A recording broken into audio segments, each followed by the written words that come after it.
భారీ శ్రీ మహావిష్ణువు విగ్రహం బెంగళూరు నగరంలో ఉంది. సుమారు 108 అడుగుల ఎత్తైన ఏకశిలా విగ్రహమిది. 16 భుజాలు 11 తలలతో ఉన్న ఈ విరాట్ విశ్వరూప విగ్రహం ఎజీపురాలోని శ్రీ కోదండరామస్వామి దేవాలయ ప్రాంగణంలో ఏర్పాటు చేశారు.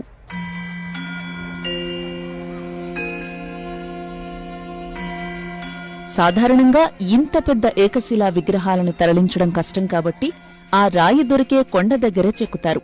కాని ఈ భారీ విగ్రహం కోసం తమిళనాడులోని తిరువణ్ణామలై దగ్గర కోరుకొట్టై గ్రామం నుంచి 600 టన్నులకు పైగా బరువైన రాయిని దాదాపు 350 కిలోమీటర్ల దూరం ఎన్నో వ్యయ ప్రయాసల కోర్చి బెంగళూరుకి తరలించారు. ఈ విగ్రహ రూపం కోసం ప్రత్యేకంగా కసరత్తు చేశారు దీన్ని ఏర్పాటు చేసిన డాక్టర్ సదానంద. విశ్వరూపంలో అర్జునునికి అనేక ముఖాలతో దేవుడు కనిపించాడు. కానీ శిల్పంలో అసంఖ్యాక ముఖాలను పెట్టలేం. తలపై ఆదిశేషుడు, 11 ముఖాలు 16 భుజాలతో ఉన్న శ్రీ మహావిష్ణువు విగ్రహం ఏర్పాటుకు శాస్త్రాలు అంగీకరిస్తున్నాయి. దేవుని వెనుక వైపు విశ్వం కనిపించేలా చెక్కించాం. దేవుని శరీరంపై పరివార దేవతలు చెక్కించాం. 16 భుజాలతో దశావతారాలు చూపించాం.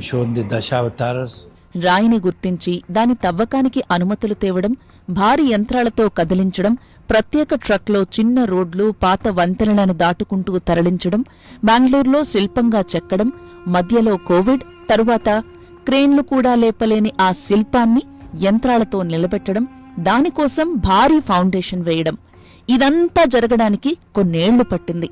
2010లో ప్రాజెక్టు ప్రారంభించగా 2025 నాటికి పూర్తయింది. మైనింగ్ నిపుణులు, జాతీయ రాక్ మెకానిక్స్ సంస్థ నిపుణుల అభిప్రాయాలు తీసుకుని రాయిని ఎంపిక చేశాం. రాయిపై పెద్ద పగుళ్లు లేకుండా చూసుకున్నాం.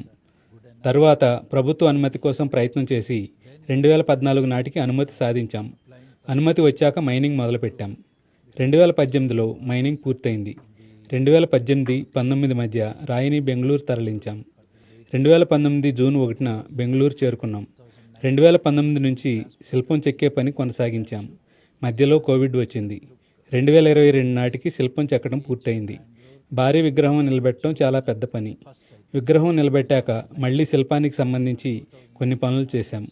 మొత్తంగా 2025 నాటికి పని పూర్తి చేసి జూన్ 2న ప్రాణప్రతిష్ఠ చేశాం. ఈ విగ్రహానికి ఎంత ఖర్చయిందో లెక్కేసుకోలేదు అంటున్నారు సదానంద. అయితే వివిధ దశల్లో వచ్చిన సాంకేతిక పరిపాలనాపరమైన ఇబ్బందులతో ఖర్చు పెరిగిందని చెప్పారు.